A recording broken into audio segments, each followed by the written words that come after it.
Good morning Agri-Treasure mga ka-agri, at dito tayo ngayon sa ating palayan. Naka-harvest na tayo last month at ngayon nag-land prep tayo. Yung kabila mayroon ng palay na itanim. Subalit dito sa atin ginawa na natin itong takway production. Bakit takway? Ang tinatawag na balong o takway production ay isang magandang alternatibo sa pagtatanim ng palay para sa mga bagong magsasaka na gustong magkaroon ng mas mabilis at praktikal na kita. Una, mababa ang puhunan sa pagtatanim nitong takway o abalong dahil hindi ito nangangailangan ng mamahaling abuno o pesticide, insecticide o binhi.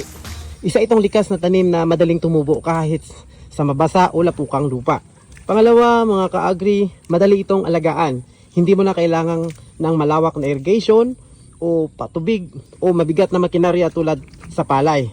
Isa pa, mas mabilis ang balik puhunan nito o return of investment dahil maaari itong anihin sa loob lamang ng 2 o 3 buwan. Samantalang ang palay naman ay umaabot sa 4 hanggang 5 buwan bago maani. Ibig sabihin mga ka-agri, mas madalas ang makapag-ani at tuloy-tuloy ang kita. Sa kita naman, mataas ang margin ng tubo dahil mababa ang gastos at may stable na demand sa merkado. Sa market naman, ang potensyal ng takway. Madalas itong hinahanap sa mga palengke, karinderya at mga restaurant na nag-aalok ng mga native na pagkain tulad ng mga manok, kambing, at lalo na sa mga lugar na tulad ng Iloilo, Negros, Davao at iba pang bahagi ng Kabisayaan at Mindanao. Very popular kasi ito sa Ilonggo na mga putahe na tinatawag o delicacy. At maaari rin itong ibenta sa mga bagsakan markets o direkta sa mga consumer na naghahanap ng sariwa at local na produkto. Dahil seasonal ang supply sa ibang lugar, mataas ang presyo lalo na kapag kulang sa supply.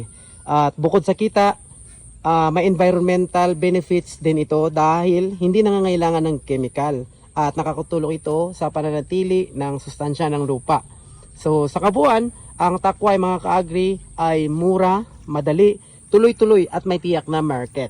Isang magandang oportunidad ito para sa mga bagong planters na gustong kumita habang pinapanatili ang likas na yaman ng lupa. So please subscribe sa ating channel Agri-Treasure para marami po kaming isi-share na mga videos regarding sa farm production. Maraming salamat po and God bless as always.